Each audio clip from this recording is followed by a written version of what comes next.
Hey guys, welcome back to my channel Karnam explain. ನನ್ನ ಹೆಸರು ವೈಜಂತ್ ಕರ್ಣಮ್. ನಾನಿವತ್ತು ಎಕ್ಸ್ಪ್ಲೇನ್ ಮಾಡಕ್ ಹೊರಟಿದ್ದೀನಿ ದ ರೆಟ್ರೋ ಮೂವಿನ. ಈ ಮೂವಿ ತುಂಬಾನೇ ಇಂಟ್ರೆಸ್ಟಿಂಗ್ ಮತ್ತೆ ತುಂಬಾನೇ ಎಕ್ಸೈಟಿಂಗ್ ಇದೆ. IMDb ಇದಕ್ಕೆ 8.9 ರೇಟಿಂಗ್ ಕೊಟ್ಟಿದ್ದಾರೆ. ಸೊ ಸ್ಟೋರಿನ ಸ್ಟಾರ್ಟ್ ಮಾಡ್ತೀನಿ. ಅದಕ್ಕಿಂತ ಮುಂಚೆ ಒಂದು ಚಿಕ್ಕ ರಿಕ್ವೆಸ್ಟ್ ಇತ್ತು. ನೀವೇನಾದ್ರೂ ನನ್ನ ಚಾನಲ್ ಹೊಸಬ್ರಾಗಿದ್ರೆ ನನ್ನ ಚಾನಲ್ ಸಬ್ಸ್ಕ್ರೈಬ್ ಮಾಡ್ಕೊಂಬಿಡಿ. ಯಾಕಂತಂದ್ರೆ ಎಲ್ಲ ಹೊಸ ಮೂವೀಸ್ ಲೇಟೆಸ್ಟ್ ಎಕ್ಸ್ಪ್ರೆಷನ್ಗಳು ಎಲ್ಲರಿಗಿಂತ ಮುಂಚೆ ಅಪ್ಲೋಡ್ ಮಾಡ್ತೀನಿ. So with that side let start the movie explanation. ಸಿನಿಮಾದ ಸ್ಟಾರ್ಟಿಂಗ್ ಅಲ್ಲಿ ಒಬ್ಬ ಚಿಕ್ಕ ಹುಡುಗನ ನಮಗೆ ತೋರಿಸ್ತಾರೆ. ಈ ಚಿಕ್ಕ ಹುಡುಗನ ಅಪ್ಪನ ಒಂದು ಶಾಪ್ ಫುಲ್ ಬೆಂಕಿ ಹತ್ಕೊಂಡು ಉರ್ದೋಗ್ಬಿಟ್ಟಿರುತ್ತೆ. ಈ ಚಿಕ್ಕ ಮಗು ಮಾತ್ರ ಉಳ್ಕೊಂಡಿರ್ತಾನೆ. ಬೆಂಕಿ ಹತ್ಕೊಂಡು ಉರ್ದೋಗಿರೋ ಸ್ಪಾಟಿಗೆ ಏನೊಬ್ಬ ಲೋಕಲ್ ರೌಡಿ ಬರ್ತಾನೆ. ಯಾಕಂದ್ರೆ ಎಷ್ಟೋ ನಾಯ್ಸ್ ಆಗಿತ್ತು ಅಂತಂದ್ರೆ ಅವನು ಬಂದು ನೋಡ್ಬೇಕಾಗಿತ್ತು ಏನ್ ಆಗ್ತಿದೆ ಅಂತ. ಅವಾಗ ಆ ಲೋಕಲ್ ರೌಡಿಯ ಹೆಂಡತಿ ಲೋಕಲ್ ರೌಡಿಗೆ ಹೇಳ್ತಾಳೆ, ಇಲ್ಲೊಬ್ಬ ಚಿಕ್ಕ ಮಗು ಇದೆ, ಈ ಮಗುನ ನಾವು ಅಡಾಪ್ಟ್ ಮಾಡ್ಕೊಂಬೋಣ. ಆತರ ಯಾಕೆ ಹೇಳ್ತಾಳೆ ಅಂತಂದ್ರೆ ಅವ್ರಿಬ್ರಿಗೂ ಮಕ್ಳಿರ್ಲಿಲ್ಲ. ಆದ್ರೆ ಆ ರೌಡಿಗೆ ಆ ಮಗುನ ಅಡಾಪ್ಟ್ ಮಾಡ್ಕೊಳಕ್ಕೆ ಸ್ವಲ್ಪನೂ ಇಷ್ಟ ಇರ್ಲಿಲ್ಲ. ಅವ್ನ ಹೆಂಡತಿ ಹೇಳಿದ್ಲು ಅಂತ ಒಂದೇ ಒಂದ್ ಕಾರಣಕ್ಕೆ ಅಡಾಪ್ಟ್ ಮಾಡ್ಕೊಳಕ್ಕೆ ರೆಡಿ ಆಗ್ತಾನೆ. ಆದ್ರೆ ಆ ಹೆಂಡತಿ ತುಂಬಾನೇ ಪ್ರೀತಿ ಮಾಡ್ತಾಳೆ ಆ ಮಗುನ. ಅವರಿಬ್ರು ಆ ಮಗು ಹೆಸರು ಪಾಡಿ ಅಂತ ಇಡ್ತಾರೆ. ಆ ಮಗುವಿನ ಕೈನ ರೇಖೆನ ನೋಡ್ಬಿಟ್ಟು ಪಂಡಿತರು ಹೇಳ್ತಾರೆ, ಈ ಮಗು ಜನ್ಮಾಷ್ಟಮಿಯ ದಿನ ಹುಟ್ಟಿದೆ ಅಂತ. ಆದ್ರೆ ಆ ಮಗು ಸ್ವಲ್ಪ ನಗ್ತಾನೆ ಇರ್ಲಿಲ್ಲ. ಎಲ್ರು ಟೆನ್ಷನ್ ಮಾಡ್ಕೊಂಡಿದ್ರು, ಏನೇ ಆದ್ರೂ ಈ ಮಗು ಯಾಕೆ ನಗ್ತಾ ಇಲ್ಲ ಅಂತ.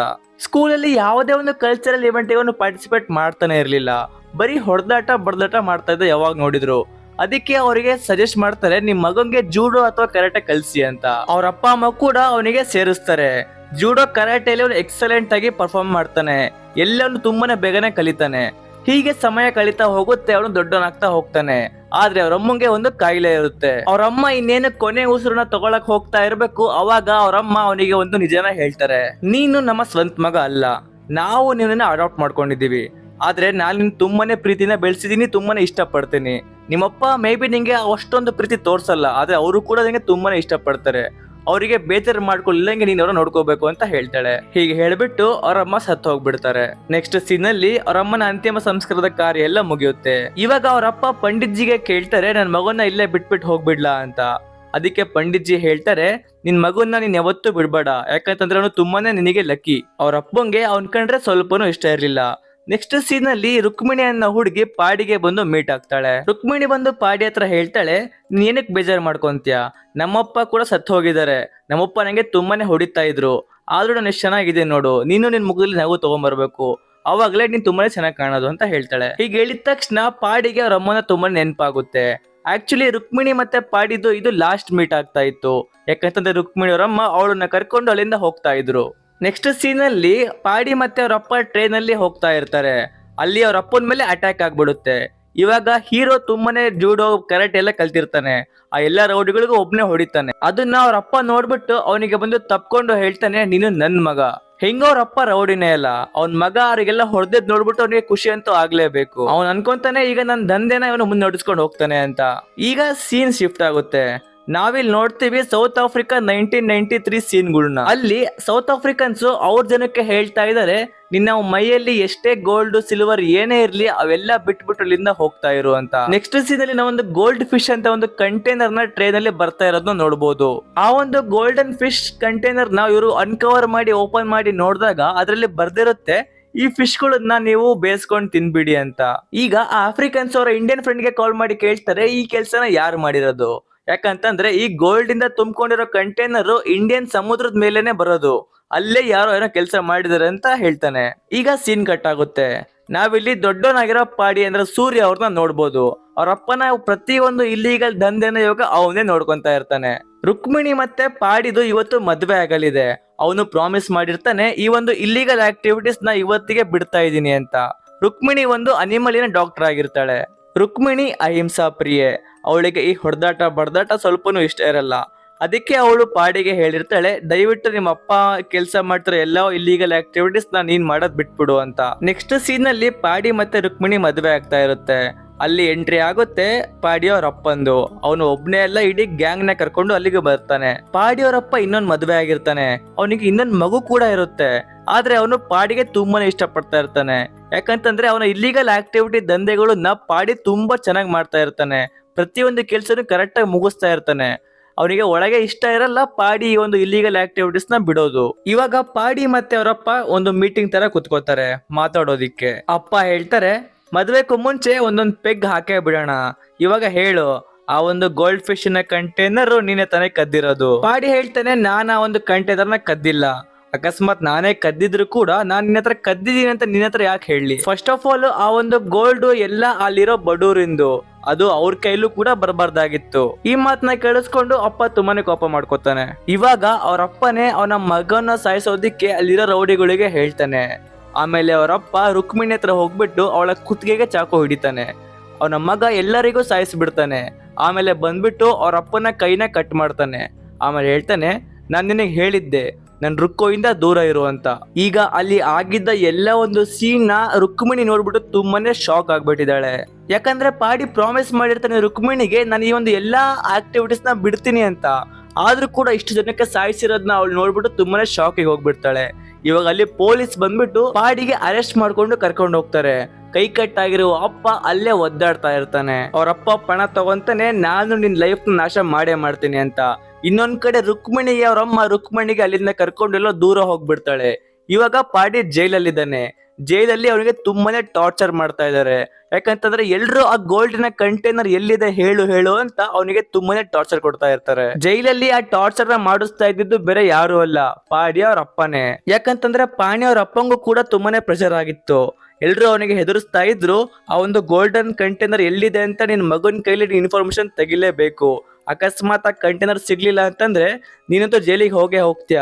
ನಿನ್ನ ಇನ್ನೊಂದು ಸಂಸಾರನ ಕೂಡ ನಾನು ನಾಶ ಮಾಡ್ತೀನಿ ಅಂತ ಹೆದರ್ಸ್ತಾ ಇರ್ತಾರೆ. ಇನ್ನೊಂದ್ ಕಡೆ ಜೈಲಲ್ಲಿ ಪಾಣಿ ಬರೀ ರುಕ್ಮಿಣಿಯ ಕನ್ಸು ಕಾಣ್ತಾ ಇರ್ತಾನೆ. ಅವ್ಳು ಎಲ್ಲೋದ್ಲು, ಏನ್ ಮಾಡ್ತಾ ಇದ್ದಾಳೆ, ಬರೀ ಅದನ್ನೇ ಯೋಚನೆ ಮಾಡ್ತಾ ಇರ್ತಾನೆ. 5 ವರ್ಷ ಆಗುತ್ತೆ, ಆದ್ರೂ ಕೂಡ ಅವನಿಗೆ ಗೊತ್ತಾಗಲ್ಲ ಅವಳು ಎಲ್ಲಿದ್ದಾಳೆ ಅಂತ. ಇನ್ನೊಂದ್ ಕಡೆ ಟಾರ್ಚರ್ ನಡೀತಾನೆ ಇದೆ. ಅವ್ರಂತೂ ಟಾರ್ಚರ್ ಮಾಡಿ ಮಾಡಿ ಅವರಿಗೆ ಸುಸ್ತಾಗ್ಬಿಟ್ಟಿದೆ. ಯಾಕಂತಂದ್ರೆ ಎಲ್ಲಿದೆ ಕಂಟೈನರ್ ಅಂತ ಇನ್ಫಾರ್ಮೇಶನ್ ಅವನು ಹೇಳ್ತಾನೆ ಇಲ್ಲ. ಕೊನೆಗೆ ಪಾಣಿ ಏನ್ ಮಾಡ್ತಾನೆ ಅಂತಂದ್ರೆ ಜೈಲರ್ನ ಗನ್ನ ತಗೊಂಡ್ಬಿಟ್ಟು ಅವನ್ ತಲೆ ಮೇಲೆ ಇಟ್ಕೊಂಡ್ಬಿಡ್ತಾನೆ. ನಾನೇ ಶೂಟ್ ಮಾಡ್ಕೊಂಡ್ಬಿಡ್ತೀನಿ, ಅವಾಗ ಹುಡುಕೊಳ್ರಿ ಕಂಟೈನರ್ನ ಅಂತ. ಹೀಗೆ ನಡೀತಾ ಇರುತ್ತೆ. ಒಂದು ದಿನ ಪಾಡಿ ಜೈಲಿಂದ ಹೊರಗೆ ತಪ್ಪಿಸ್ಕೊಂಡ್ಬಿಡ್ತಾನೆ ರುಕ್ಮಿಣಿನ ಹುಡ್ಕೋದಿಕ್ಕೆ. ಇನ್ನೊಂದ್ ಕಡೆ ಪಾಡಿ ಅವರಪ್ಪ ಇನ್ನೊಂದು ಗ್ಯಾಂಗ್ಸ್ಟರ್ ಟೀಮ್ ಜೊತೆ ಒಂದು ಕೈನ ಮಿಲಾಯಿಸ್ಬಿಟ್ಟು ಪಾಡಿನ ಹುಡುಕ್ತಾ ಇರ್ತಾನೆ. ಆ ಒಂದು ಗ್ಯಾಂಗ್ಸ್ಟರ್ ಟೀಮ್ ನ ಜೈಲಲ್ಲಿ ಇದ್ದಾಗ ಪಾಡಿ ಹೊಡೆದಿರ್ತಾನೆ. ಎನಿಮಿಯ ಎನಿಮಿ ಫ್ರೆಂಡ್ ಅಂತಾರಲ್ಲ ಆ ತರ. ರುಕ್ಮಿಣಿ ಒಂದು ಐಲ್ಯಾಂಡ್ ಅಲ್ಲಿ ವಾಸವಾಗಿರ್ತಾಳೆ. ಈ ಒಂದು ವಿಷಯ ಪಾಡಿಗೆ ಗೊತ್ತಾಗಿರುತ್ತೆ. ಅವನು ಸೀದಾ ಒಬ್ಬನ ಕರ್ಕೊಂಡ್ಬಿಟ್ಟು ಫೇಕ್ ಸರ್ಟಿಫಿಕೇಟ್ ಜೊತೆಗೆ ಆ ಐಲ್ಯಾಂಡ್ ಗೆ ಬರ್ತಾನೆ. ಅವನು ಇನ್ನೊಬ್ಬ ಜೈಲಲ್ಲಿ ನಗಿಸ್ತಾ ಇರ್ತಾನೆ ಬೇರೆ ಜನಗಳನ್ನ.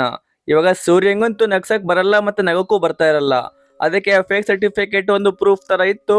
ಅವನು 11 ತಿಂಗಳು ಆ ಒಂದು ಟ್ರೈನಿಂಗ್ ಕಲ್ತ್ಕೊಂಡ್ಬಿಟ್ಟು ಇವಾಗ ಅವನು ಜನಕ್ಕೆ ನಗಿಸ್ತಾ ಇದ್ದಾನೆ ಮತ್ತೆ ಮೋಟಿವೇಟ್ ಮಾಡ್ತಾ ಇದ್ದಾನೆ ಅಂತ. ಅವನು ಈ ತರ ಯಾಕೆ ಮಾಡ್ತಾನೆ ಅಂತಂದ್ರೆ ಇದಕ್ಕಿಂತ ಬೆಸ್ಟ್ ವೇ ಅಲ್ಲಿ ಸಾರಿ ಕೇಳೋದಿಕ್ಕೆ ರುಕ್ಮಿಣಿಗೆ ಸಾಧ್ಯನೇ ಇಲ್ಲ. ಅವನು ವೈಲೆನ್ಸ್ ನ ಬಿಟ್ಬಿಟ್ಟು ಇವಾಗ ಜನಕ್ಕೆ ನಗಿಸ್ತಾ ಇದ್ದಾನೆ ಅಂತ ಒಂದು ವಿಷಯ ಗೊತ್ತಾದ್ರೆ ಅವಳು ವಾಪಸ್ ಬರ್ಬೋದೇನೋ ಅಂತ ಒಂದು ಹೋಪ್ ಅಲ್ಲಿ ಅವನು ಬಂದು ತಲುಪಿರೋ ಒಂದು ಐಲ್ಯಾಂಡ್ ಒಂದು ರಾಜ್ಯದಾಗಿರುತ್ತೆ. ಅವನು ಅಲ್ಲಿ ಎಲ್ಲಾ ಪ್ರಜೆಗಳಿಗೂ ತುಂಬಾನೇ ಟಾರ್ಚರ್ ಮಾಡ್ತಾ ಇರ್ತಾನೆ. ಇವತ್ತು ಆ ಒಂದು ಐಲ್ಯಾಂಡ್ ಗೆ ಆ ರಾಜನ ಮಗ ಕೂಡ ಬರಲಿದ್ದ. ಆ ಒಬ್ಬ ರಾಜನ ಮಗ ಮಾಡರ್ನ್ ವೇ ಅಲ್ಲಿ ಅತ್ಯಾಚಾರ ಮಾಡ್ತಾ ಇರ್ತಾನೆ. ಪಾಡಿ ಆ ಐಲ್ಯಾಂಡಿನ ಜನಗಳಿಗೆ ಮತ್ತೆ ರಾಜನಿಗೆ ಒಂದು ಕಾಮಿಡಿ ಆಕ್ಟ್ ನ ಪರ್ಫಾರ್ಮ್ ಮಾಡಕ್ಕೆ ಹೋಗ್ತಿದ್ದಾನೆ. ಅವನು ಪರ್ಫಾರ್ಮ್ ಏನೋ ಮಾಡ್ತಾನೆ, ಆದ್ರೆ ಯಾರು ನಗ್ತಾ ಇರಲ್ಲ. ಯಾಕಂತಂದ್ರೆ ಅವ್ನ ಜೋಕ್ಸ್ ಅಷ್ಟು ವರ್ಸ್ಟ್ ಆಗಿರುತ್ತೆ. ಉಲ್ಟಾ ಇನ್ನು ಸಿಟ್ ಮಾಡ್ಕೊಂತಾರೆ. ಆ ಒಂದು ಇವೆಂಟ್ ಗೆ ರುಕ್ಮಿಣಿ ಕೂಡ ಬಂದಿರ್ತಾಳೆ. ಅವಳು ಪಾಡಿನಲ್ಲಿ ಪರ್ಫಾರ್ಮ್ ಮಾಡ್ತಿರೋದು ನೋಡ್ಬಿಟ್ಟು ತುಂಬಾನೇ ಶಾಕ್ ಆಗ್ತಾಳೆ. ಆಮೇಲೆ ಅವರಿಬ್ರು ಸಿಗ್ತಾರೆ. ಅವಾಗ ಪಾಡಿ ಒಂದು ಸುಳ್ಳು ಸ್ಟೋರಿನ ಹೇಳ್ತಾನೆ. ಹೇಗೆ 11 ಮಂತ್ಸ್ ಅವನು ಕಷ್ಟಪಟ್ಟು ಲಾಫ್ಟರ್ ನ ಕಲ್ತ್ಕೊಂಡೆ ಮತ್ತೆ ಮೋಟಿವೇಶನ್ ಮಾಡೋದನ್ನ ಕಲ್ತ್ಕೊಂಡೆ, ಇವಾಗ ನಾನು ಆ ಒಂದು ಕೆಟ್ಟ ಕೆಲಸನ ಮಾಡೋದ್ ಬಿಟ್ಟಿದ್ದೀನಿ ಅಂತ ಫೇಕ್ ಸ್ಟೋರಿನ ಹೇಳ್ತಾ ಇರ್ತಾನೆ. ಆದ್ರೆ ಪಾಡಿ ಎಷ್ಟು ಹೇಳಿದ್ರು ಕೂಡ ರುಕ್ಮಿಣಿ ಕನ್ವಿನ್ಸ್ ಆಗೋದಕ್ಕೆ ತಯಾರೇ ಇಲ್ಲ. ಇದು ನೋಡ್ಬಿಟ್ಟು ಪಾಡಿಗೆ ತುಂಬಾನೇ ಸಿಟ್ಟು ಕೂಡ ಬರುತ್ತೆ, ಅಳು ಕೂಡ. ಅವನು ರೂಮಲ್ಲಿ ಹೋಗ್ಬಿಟ್ಟು ಅಳಕ್ಕೆ ಸ್ಟಾರ್ಟ್ ಮಾಡ್ತಾನೆ. ಪಾಡಿಗೆ ತುಂಬಾನೇ ತಲೆ ಕೆಟ್ಬಿಟ್ಟು ಗೋಡೆಗೆ ಗುದ್ದು ಬಿಡ್ತಾನೆ. ಅವನು ಗುದ್ದಿರೋ ಒಂದು ಫೋರ್ಸಿಗೆ ಗೋಡೆಯಲ್ಲಿ ಕೈ ಆರ್ಪಾರ್ ಆಗ್ಬಿಡುತ್ತೆ. ಆ ಗೋಡೆಯಲ್ಲಿ ಆಗಿರುವ ಹೋಲ್ ಅಲ್ಲಿ ಒಂದು ಜಿಂಕೆ ಕಾಣುತ್ತೆ. ಜಿಂಕೆಗೆ ಯಾರೋ ಒಂದು ಗುಂಡ್ ಹೊಡಿತಾರೆ. ಅದೇ ಗುಂಡ್ ಹೊಡೆದಿರೋ ಜಿಂಕೆಗೆ ತಿರುಗು ದಿನ ನಾವು ರುಕ್ಮಿಣಿ ಟ್ರೀಟ್ಮೆಂಟ್ ಕೊಡ್ತಿರೋದು ನೋಡ್ಬೋದು. ಅಲ್ಲಿ ಸ್ವಲ್ಪ ಜನ ಬಂದ್ಬಿಟ್ಟು ರುಕ್ಮಿಣಿ ಹತ್ರ ಮಿಸ್ಬಿಹೇವ್ ಮಾಡ್ತಾರೆ. ಅವಾಗ ರುಕ್ಮಿಣಿ ಹೇಳ್ತಾಳೆ, ನನಗೆ ಗೊತ್ತು ಈ ಒಂದು ಜಿಂಕೆಗೆ ಯಾರು ಗುಂಡ್ ಹೊಡೆದಿರೋದು ಅಂತ. ಅವಾಗ ಅಲ್ಲಿ ಊರಲ್ಲಿರೋ ಜನಗಳೆಲ್ಲ ಹೇಳ್ತಾರೆ, ಜಿಂಕೆಗೆ ನೋವು ಕೊಡೋದು ಅಥವಾ ಸಾಯಿಸೋದು ತುಂಬಾನೇ ದೊಡ್ಡ ಅಪಶಕನ. ಆ ಒಂದು ದೇವಸ್ಥಾನದ ದ್ವಾರನ ತೆಗೀರಿ ಅಂತ ರಿಕ್ವೆಸ್ಟ್ ಮಾಡ್ಕೊಂತಾರೆ. ಅವಾಗ ಪಾಡಿನೂ ಕೂಡ ಅಲ್ಲೇ ಇರ್ತಾನೆ. ಆದ್ರೆ ಅವನೊಂದು ಇಮೇಜ್ ನ ಕ್ಲೀನ್ ಇಡೋದಕ್ಕೋಸ್ಕರ ಅವನು ಅಲ್ಲಿ ಏನು ಮಾಡಲ್ಲ. ಸಿಟ್ಟಲ್ಲಿ ದೇವಸ್ಥಾನದ ದ್ವಾರದ ಬೀಗಕ್ಕೆ ಅವನು ಗುದ್ದು ಬಿಡ್ತಾನೆ. ಅವನು ಗುದ್ದಿರೋ ಒಂದು ಫೋರ್ಸಿಗೆ ಆ ಬೀಗ ಓಪನ್ ಆಗುತ್ತೆ. ಆ ಒಂದು ದೇವಸ್ಥಾನದ ದ್ವಾರ ಓಪನ್ ಆಗುತ್ತೆ. ಸೊ ಅವಾಗ ಜನಗಳೆಲ್ಲ ಅವನಿಗೆ ದೇವರದ ಒಂದು ದರ್ಶನ ಕೊಡ್ತಾರೆ. ನೆಕ್ಸ್ಟ್ ಸೀನ್ ಅಲ್ಲಿ ಪಾಡಿಯವರ ರೌಡಿ ಅಪ್ಪಂಗೆ ಗೊತ್ತಾಗುತ್ತೆ ಅವನ ಮಗ ಎಲ್ಲಿದ್ದಾನೆ ಅಂತ. ಅವನು ಒಂದು ಐಲ್ಯಾಂಡ್ ಅಲ್ಲಿ ಇರೋದನ್ನ ಅವನಿಗೆ ಇನ್ಫಾರ್ಮ್ ಮಾಡಲಾಗುತ್ತೆ. ತಕ್ಷಣ ಅವನು ಇನ್ಫಾರ್ಮ್ ಮಾಡ್ತಾನೆ, ನಾನು ಐಲ್ಯಾಂಡ್ ಗೆ ಬರ್ತಾ ಇದ್ದೀನಿ. ಈ ಒಂದು ಐಲ್ಯಾಂಡಿನ ರಾಜನ ಮಗನ ಹೆಸರು ಚೋಟ ಸರ್ಕಾರ್. ಚೋಟ ಸರ್ಕಾರ್ ಏನ್ ಮಾಡ್ತಾ ಇರ್ತಾನೆ ಅಂತಂದ್ರೆ, ಅವನ ಜನನ ಮತ್ತೆ ಐಲ್ಯಾಂಡಿನ ಜನನ್ನ ಫೈಟಿಂಗ್ ನ ಬಿಡಿಸ್ತಾ ಇರ್ತಾನೆ. ಅದ್ರಲ್ಲಿ ಒಬ್ಬ ಫೈಟಿಂಗ್ ನ ಮಾಡಿಸ್ಬಿಟ್ಟು ಅವನು ತುಂಬಾನೇ ದುಡ್ಡನ್ನ ದುಡಿತಾ ಇರ್ತಾನೆ. ಇವಾಗ ಆ ಫೈಟಿಂಗ್ ಅಲ್ಲಿ ಚೋಟ ಸರ್ಕಾರಿನ ಜನಗಳು ತುಂಬಾನೇ ಸ್ಟ್ರಾಂಗ್ ಇರ್ತಾರೆ. ಐಲ್ಯಾಂಡಿನ ಜನಗಳು ತುಂಬಾನೇ ಹೊಡೆದು ಸಾಯಿಸ್ತಾ ಇರ್ತಾರೆ. ಈ ಎಲ್ಲಾ ಸೀನ್ಗಳು ತುಂಬಾನೇ ಭಯಂಕರವಾಗಿತ್ತು. ಇದನ್ನ ರುಕ್ಮಿಣಿಗೆ ನೋಡಕ್ ಆಗ್ತಾ ಇರ್ಲಿಲ್ಲ. ಪಾಡಿ ಅವಾಗ ಏನ್ ಮಾಡ್ತಾನೆ, ಅವ್ರೆಲ್ರಿಗೂ ಹೊಡೆದ್ಬಿಟ್ಟು ಸಾಯಿಸ್ಬಿಡ್ತಾನೆ. ಇವಾಗ ಮತ್ತೆ ರುಕ್ಮಿಣಿ ಸಿಟ್ ಮಾಡ್ಕೊಂಡು ಹೇಳ್ತಾಳೆ, ನಿನ್ನ ಇದೇ ಒಂದು ಮುಕ್ಕನ್ನ ತಡೆಯಕ್ಕಾಗದೆ ನಾನು ನಿನ್ನ ಬಿಟ್ಟು ಹೋಗಿದ್ದೆ, ಇವಾಗ ಅದೇ ಮುಕ್ಕನ್ನ ನೀನು ವಾಪಸ್ ತೋರಿಸ್ತಾ ಇದೀಯಾ ಅಂತ. ಅವಾಗ ಪಾಡಿ ವಾಪಸ್ ಹೇಳ್ತಾನೆ, ನಿನ್ನ ಕಾಪಾಡಬೇಕು ಅಂದ್ರೆ ನಾನು ಈ ಮಚ್ಚನ ಹಿಡಿಲೇಬೇಕು ಅಂತ. ಎಷ್ಟಾದ್ರೂ ರುಕ್ಮಿಣಿ ಕನ್ವಿನ್ಸ್ ಆಗಲ್ಲ.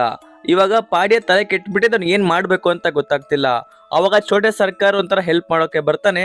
ಅವ್ನು ಹೇಳ್ತಾನೆ, ನೀನು ಸೋಲ್ಜರ್, ನೀನು ತುಂಬಾನೇ ಧೈರ್ಯವಂತ, ನನಗೋಸ್ಕರ ಫೈಟ್ ಮಾಡು ಅಂತ ಹೇಳಿದಾಗ ಪಾಡಿ ಅವನಿಗೋಸ್ಕರ ಫೈಟ್ ಮಾಡ್ಬಿಟ್ಟು ಎಲ್ರಿಗೂ ಸಾಯಿಸ್ಬಿಡ್ತಾನೆ.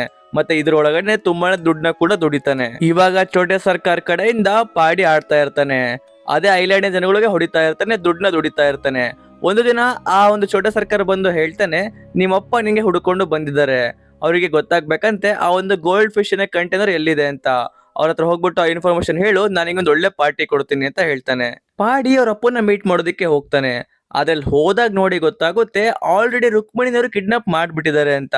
ಅವಾಗ ಪಾಡಿ ಹೇಳ್ತಾನೆ, ನಾನು ಆ ಗೋಲ್ಡ್ ಕಂಟೈನರ್ ಇನ್ಫಾರ್ಮೇಶನ್ ನಿಮಗೆ ಹೇಳಿದ್ರು ಕೂಡ ನೀವು ನನ್ನ ಮತ್ತೆ ರುಕ್ಮಿಣಿನ ಫಾಲೋ ಮಾಡೋದು ಬಿಡಲ್ಲ. ಸೊ ಇದಕ್ಕಾಗಿ ಒಂದು ಒಳ್ಳೆ ಡೀಲ್ ನ ಕೊಡ್ತೀನಿ. ಪಾಡಿ ಹೇಳ್ತಾನೆ, ನಾನು ನಿನ್ನ ಸ್ವಂತ ಮಗನ ಕಿಡ್ನಾಪ್ ಮಾಡ್ತೀನಿ.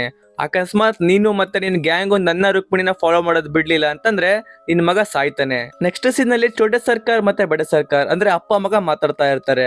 ಅಪ್ಪ ಮಗನಿಗೆ ಹೇಳ್ತಾರೆ, ನೀನು ಆ ಪಾಡಿನ ಇದೇ ತರ ತಲೆ ಮೇಲೆ ಕೂಡಿಸ್ಕೊಂಡು ಓಡಾಡ್ತಾ ಇದ್ರೆ ಅವ್ನಿಗೆ ಪಕ್ಕ ಮೋಸ ಮಾಡ್ತಾನೆ. ಇವಾಗ ಮಗ ನಕ್ಕೊಂಡು ಅಪ್ಪನ ಹತ್ರ ಹೇಳ್ತಾನೆ, ಅಪ್ಪ ನಿಮ್ಗಳ ಕಾಲದಲ್ಲಿ ನೀವು ಜನಗಳನ್ನ ಗುಲಾಮ್ರಾಗ್ ಮಾಡಿ ನಿಮ್ ಕೆಲ್ಸನ ಮಾಡಿಸ್ಕೊಂತ ಇದ್ರಿ, ಆದ್ರೆ ಈಗಿನ ಕಾಲದಲ್ಲಿ ಸ್ವಲ್ಪ ಚೇಂಜ್ ಆಗಿರ್ಬೇಕು. ನಾವು ದೋಸ್ತುಗಳು ಮಾಡ್ಕೋಬೇಕು, ಆ ದೋಸ್ತುಗಳು ಮಾಡ್ಕೊಂಡ್ಬಿಟ್ಟು ಅವಾಗ ಕೆಲಸ ಮಾಡಿಸ್ಕೋಬೇಕು, ಅವಾಗ ಅವ್ರಿಗೆ ಗೊತ್ತು ಕೂಡ ಆಗಲ್ಲ ಅಂತ ಹೇಳ್ತಾನೆ. ನೀವೇನ್ ತಲೆ ಕೆಡ್ಸ್ಕೋಬೇಡಿ, ನಾನು ರಷ್ಯನ್ಸಿಗೆ ಸುಪಾರಿ ಕೊಟ್ಟಿದ್ದೀನಿ, ಅವ್ನ ಕೆಲ್ಸ ಅವರು ಮುಗಿಸ್ತಾರೆ ಅಂತ ಹೇಳ್ತಾನೆ. ದಂಧೆ ಈ ತರ ಮಾಡ್ಬೇಕು ಅಂತ ಕೂಡ ಹೇಳ್ತಾನೆ. ಇವಾಗ ಪಾಣಿ ಒಂದು ರಿವರ್ ಹತ್ರ ಕೂತಿರ್ತಾನೆ. ಯಾಕಂತಂದ್ರೆ ಅವನು ರುಕ್ಮಿಣಿ ಬ್ರೇಕಪ್ ಮಾಡ್ಕೊಂಡು ಹೋಗಿರ್ತಾರಲ್ಲ, ಅದನ್ನ ನೆನೆಸ್ಕೊಂತಾ ಇರ್ತಾನೆ. ಅಲ್ಲಿ ಕುತ್ಕೊಂಡು ಅವನು ಎಣ್ಣೆ ಹೊಡಿತಾ ಇರ್ತಾನೆ. ಅವಾಗ ಊರಿನ ಜನಗಳು ಅವನಿಗೆ ಹೊಡಿಯಕ್ ಬರ್ತಾರೆ. ಯಾಕಂದ್ರೆ ರಾಜ ಆರ್ಡರ್ ಮಾಡಿದ್ದ ಅವನಿಗೆ ಸಾಯಿಸ್ಬೇಕು ಅಂತ. ಅವನಿಗೆ ಹೊಡಿಬೇಕಾದ್ರೆ ಪಾಡಿಯ ಒಂದು ಶರ್ಟ್ ಕಿತ್ಕೊಂಡ್ ಬಂದ್ಬಿಡುತ್ತೆ. ಅವನ ಹೊಟ್ಟೆ ಮೇಲೆ ಒಂದು ತ್ರಿಶೂಲದ ಚಿಹ್ನೆ ಕಾಣುತ್ತೆ. ಅದನ್ನ ನೋಡ್ಬಿಟ್ಟು ಆ ಜನಗಳೆಲ್ಲ ಗಾಬರಿ ಆಗ್ಬಿಡ್ತಾರೆ, ತುಂಬಾನೇ ಶಾಕ್ ಆಗ್ಬಿಡ್ತಾರೆ. ಆ ಒಂದು ಮಾರ್ಕ್ ಅವನು ಚಿಕ್ಕವನಿದ್ದಾಗಿದ್ದ ಕೂಡ ಇರುತ್ತೆ. ಎಲ್ಲ ಜನಗಳು ಕುತ್ಕೊಂಡು ಆ ಒಂದು ಊರಿನ ಹಿಸ್ಟ್ರಿನ ಹೇಳ್ತಾರೆ. ನಿನ್ನ ಪೂರ್ವಜರು ತುಂಬಾ ವರ್ಷದಿಂದ ತುಂಬಾನೇ ಕಷ್ಟಪಟ್ಟು ಆ ಒಂದು ತ್ರಿಶೂಲನ ಮಾಡಿದ್ದಾರೆ. ಅದೇ ತ್ರಿಶೂಲ ಇವಾಗ ಈ ರಾಜನ ಹತ್ರ ಇದೆ. ಒಂದು ಸಲಿ ಆ ಒಂದು ತ್ರಿಶೂಲನ ಹಿಡ್ಕೊಂಡು ರಾಜ ದೇವಸ್ಥಾನದ ಒಳಗಡೆ ಹೋಗಕ್ಕೆ ಟ್ರೈ ಮಾಡ್ದ. ಅವಾಗ ಅಮ್ಮನವರು ನಮ್ಮ ಒಳಗ್ ಬಂದ್ಬಿಟ್ರು. ಅವ್ರು ಹೇಳಿದ್ರು, ಈ ರಾಜನ ಕೈಲಿ ತುಂಬಾನೇ ಕೊಲೆ ಆಗಿದೆ, ಅವನಿಗೆ ಆ ಒಳಗೆ ಪ್ರವೇಶ ಮಾಡಕ್ ಬಿಡ್ಬೇಡ್ರಿ ಅಂತ. ಅದೇ ತರ ನಾವು ಕೂಡ ಆ ರಾಜನಿಗೆ ಹೇಳಿದ್ವಿ, ನಿಮ್ಮ ಕೈಯಲ್ಲಿ ತುಂಬಾನೇ ಕೊಲೆ ಆಗಿದ್ದಾವೆ, ದಯವಿಟ್ಟು ಆ ಒಂದು ಪವಿತ್ರವಾದ ತ್ರಿಶೂಲ ಹಿಡ್ಕೊಂಡು ನೀವು ದೇವಸ್ಥಾನ ಒಳಗೆ ಬರಂಗಿಲ್ಲ ಅಂತ. ಈ ಊರಲ್ಲಿ ಜನ್ಮಾಷ್ಟಮಿ ದಿನ ಯಾರು ಹುಟ್ಟುತ್ತಾರಲ್ಲ ಅವ್ರಿಗೆ ಮಾತ್ರ ಅನುಮತಿ ಇರುತ್ತೆ ಆ ಒಂದು ತ್ರಿಶೂಲನ ದೇವಸ್ಥಾನದ ಒಳಗಡೆ ತಗೊಂಡು ಹೋಗೋದಿಕ್ಕೆ. ಈ ಮಾತನ್ನ ನಾನು ಹೇಳಿದ ತಕ್ಷಣ ರಾಜ ನನ್ನ ಒಂದು ಕಿವಿನೇ ಕಟ್ ಮಾಡ್ಬಿಟ್ಟ. ನಾನು ಅವಾಗಿಂದ ಕಾಯ್ತಾ ಇದ್ದೆ ನೀನ್ ಯಾವಾಗ ಬರ್ತೀಯಾ ಅಂತ. ಅವತ್ತಿಂದ ರಾಜ ಡಿಸೈಡ್ ಮಾಡಿದ್ದ, ಯಾರು ಜನ್ಮಾಷ್ಟಮಿ ದಿನ ಹುಟ್ಟುತ್ತಾರೋ ಆ ಎಲ್ಲಾ ಮಕ್ಕಳಿಗೂ ಸಾಯಿಸ್ಬಿಡ್ರಿ ಅಂತ. ಅವಾಗಿಂದ ಹಿಡಿದು ಇಲ್ಲಿ ತನಕ ಜನ್ಮಾಷ್ಟಮಿ ದಿನ ಯಾರು ಹುಟ್ಟುತ್ತಾರೋ ಅವ್ರೆಲ್ರಿಗೂ ಸಾಯಿಸ್ತಾ ಬರ್ತಾ ಇದಾರೆ. ಅವ್ರು ಹೇಳ್ತಾರೆ, ಜನ್ಮಾಷ್ಟಮಿ ದಿನ ನಿಮ್ಮಮ್ಮನ ಡೆಲಿವರಿ ಆಗ್ಲಿತ್ತು, ನೀನು ಮತ್ತೆ ಇನ್ನೊಂದು ಹೆಣ್ಣು, ನಿನ್ನ ಕರ್ಕೊಂಡು ನಿಮ್ಮಪ್ಪ ಏನೋ ಓಡೋದ್ರು. ಆದ್ರೆ ನಿನ್ ಜೊತೆ ಹುಟ್ಟಿರೋ ಒಂದು ಹೆಣ್ಣನ್ನ ಆ ಒಂದು ಕ್ರೂರಿಗಳು ಮೊಸಳೆಗೆ ಹಾಕ್ಬಿಟ್ರು. ಅವತ್ತಿಂದ ನಿಮ್ಮಮ್ಮ ಹುಚ್ಚಿ ಆಗ್ಬಿಟ್ಟಿದ್ದಾರೆ. ನಿಮ್ಮಪ್ಪ ನಿನ್ನ ಕರ್ಕೊಂಡು ಹೋಗ್ಬಿಟ್ಟು ಒಂದು ಅಂಗಡಿಲಿ ಕೆಲಸ ಮಾಡಕ್ ಸ್ಟಾರ್ಟ್ ಮಾಡಿದ್ರು. ಆದ್ರೆ ಆ ಅಂಗಡಿ ಸುಟ್ಟು ಹೋಗ್ಬಿಡ್ತು, ಆದ್ರೆ ನೀನ್ ಉಳ್ಕೊಂಡ್ಬಿಟ್ಟಿ. ಇವಾಗ ಸೂರ್ಯಂಗೆ ಎಲ್ಲಾ ಸ್ಟೋರಿ ನೆನಪಾಗ್ಬಿಟ್ಟಿದೆ. ಇವಾಗ ನೆಕ್ಸ್ಟ್ ಡೇ ಫೈಟಿಂಗ್ ಆಡ್ಬೇಕಾದ್ರೆ ಸೂರ್ಯ ಚೋಟ ಸರ್ಕಾರಿಗೋಸ್ಕರ ಅಲ್ಲ, ಆ ಒಂದು ಹಳ್ಳಿಯ ಜನಕ್ಕೋಸ್ಕರ ಫೈಟಿಂಗ್ ಮಾಡಕ್ ಸ್ಟಾರ್ಟ್ ಮಾಡ್ತಾನೆ. ಪಾಡಿ ಫೈಟಿಂಗ್ ಆಡ್ಬೇಕಾದ್ರೆ ಚೋಟ ಸರ್ಕಾರನ ಪ್ರತಿಯೊಬ್ಬ ಫೈಟರ್ಗೂ ಸೋಲ್ಸ್ಬಿಡ್ತಾನೆ. ಇವಾಗ ಸೂರ್ಯ ಒಂದು ಖುಲ್ಲಂ ಖುಲ್ಲ ಚಾಲೆಂಜ್ ಹಾಕಿದಾನೆ ಬಡ ಸರ್ಕಾರ ಮತ್ತೆ ಚೋಟ ಸರ್ಕಾರಿಗೆ. ಅವರಿಬ್ರಿಗೂ ಹೊಡಿತಾ ಇದ್ದಾನೆ. ಇನ್ನೊಂದ್ ಕಡೆ ಪಾಡಿ ಅವ್ರ ಅಪ್ಪ ಮತ್ತೆ ಮಿನಿಸ್ಟ್ರು ಅದೇ ಐಲ್ಯಾಂಡ್ಗೆ ಬರ್ತಾರೆ. ಆದ್ರೆ ಸೂರ್ಯ ಅವರೆಲ್ಲರನ್ನು ಫೇಸ್ ಮಾಡೋದಕ್ಕೆ ತಯಾರಿದ್ದ. ಇವಾಗ ಊರಿನ ಜನರ ಕೈಲಿ ಒಂದು ಮಿಸೈಲ್ಸ್ ಇದ್ವು. ಆ ಮಿಸೈಲ್ಸ್ ಬೇರೆ ಯಾವ್ದ್ರಿಂದನೂ ಅಲ್ಲ, ಸೂರ್ಯ ಒಂದು ಕಂಟೈನರ್ ಕದ್ದಿರ್ತಾನಲ್ಲ ಗೋಲ್ಡ್ ಇಂದು, ಅದೇ ಗೋಲ್ಡ್ ಇಂದ ಆಗಿತ್ತು. ಅಲ್ಲಿ ಪಾಡಿ ಅವ್ರ ಅಮ್ಮ ಕೂಡ ಇರ್ತಾಳೆ, ಅವಳ ಕೈಯಲ್ಲೂ ಕೂಡ ಅದೇ ಮಿಸೈಲ್ ಇರುತ್ತೆ. ಅವಳು ಅದನ್ನ ಫೈರ್ ಮಾಡ್ತಾಳೆ. ಅವ್ರು ಫೈರ್ ಮಾಡಿದಕ್ಕೆ ಅಲ್ಲೆಲ್ಲ ಗಾಬರಿ ಆಗ್ಬಿಟ್ಟು ಅವರ ಒಂದು ವೆಪನ್ ನ ಕೆಳಗಿಟ್ಬಿಡ್ತಾರೆ. ನೆಕ್ಸ್ಟ್ ಸೀನ್ ಅಲ್ಲಿ ಪಾಡಿ ಮತ್ತೆ ರುಕ್ಮಿಣಿಂದ ಮದ್ವೆ ಆಗುತ್ತೆ. ಅದೇ ಮದ್ವೆನ ಅವ್ರ ಅಪ್ಪ ಕೂಡ ಅಟೆಂಡ್ ಮಾಡ್ತಾನೆ. ಇವಾಗ ಪಾಡಿ ಜೊತೆ ಒಬ್ಬ ಇರ್ತಾನಲ್ಲ ಜೋಕ್ ಇನ್ಸ್ಟ್ರಕ್ಟರ್, ಅವನು ಪರ್ಫಾರ್ಮ್ ಮಾಡ್ತಾ ಇರ್ತಾನೆ. ಅವನು ಹೇಳ್ತಾನೆ ಪಾಡಿ ಅವ್ರ ಅಮ್ಮನ ಕೈಲಿ ಇತ್ತಲ್ಲ ಮಿಸೈಲು, ಅದು ಬಿಟ್ರೆ ಎಲ್ಲರ ಹತ್ರ ಇದ್ದದ್ ನಕಲಿ ಅಂತ. ಅವೆಲ್ಲ ಗೋಲ್ಡ್ ಯಾರಿಗ್ ಸೇರ್ಬೇಕೋ ಅಲ್ಲಿ ಹೋಗಿ ಸೇರಿದೆ ಅಂತ ಹೇಳ್ತಾನೆ. ಆಕ್ಚುಲಿ ಪಾಡಿ ಆ ಎಲ್ಲ ಒಂದು ಗೋಲ್ಡ್ ನ ಅದೇ ಗೌರ್ಮೆಂಟ್ ಗೆ ಹ್ಯಾಂಡ್ ಓವರ್ ಮಾಡಿರ್ತಾನೆ. ಆ ಗೌರ್ಮೆಂಟ್ ಆ ಒಂದು ಗೋಲ್ಡ್ ಯಾರಿಗೆ ಸೇರ್ಬೇಕೋ ಅದಕ್ಕೆಲ್ಲ ಸೇರ್ಸ್ಬಿಟ್ಟಿರುತ್ತೆ. ಇಲ್ಲಿಗೆ ರೆಟ್ರೋ ಮೂವಿ ಎಕ್ಸ್ಪ್ರೆಷನ್ ಎಂಡ್ ಆಗುತ್ತೆ. ಸೊ ನೋಡಿದ್ರಲ್ಲ, ಇದು ರೆಟ್ರೋ ಮೂವಿಯ ಕಂಪ್ಲೀಟ್ ಸ್ಟೋರಿ. ಹೇಗೆ ಅನಿಸ್ತು ಕಮೆಂಟ್ ಮಾಡಿ. ವಿಡಿಯೋ ಇಷ್ಟ ಆಗಿದ್ರೆ ಮಾತ್ರ ಲೈಕ್, ಶೇರ್ ಮತ್ತೆ ಸಬ್ಸ್ಕ್ರೈಬ್ ಮಾಡೋದು ಮಾತ್ರ ಮರಿಬೇಡ್ರಿ. ನಾನು ನಿಮಗೆ ಸಿಗ್ತೀನಿ ಯಾವ್ದಾದ್ರು ಬೇರೆ ವಿಡಿಯೋ, ಯಾವ್ದಾದ್ರು ಬೇರೆ ಟಾಪಿಕ್ ಜೊತೆಗೆ. ಟಿಲ್ ದೆನ್ ಟೇಕ್ ಕೇರ್, ಬಾಯ್.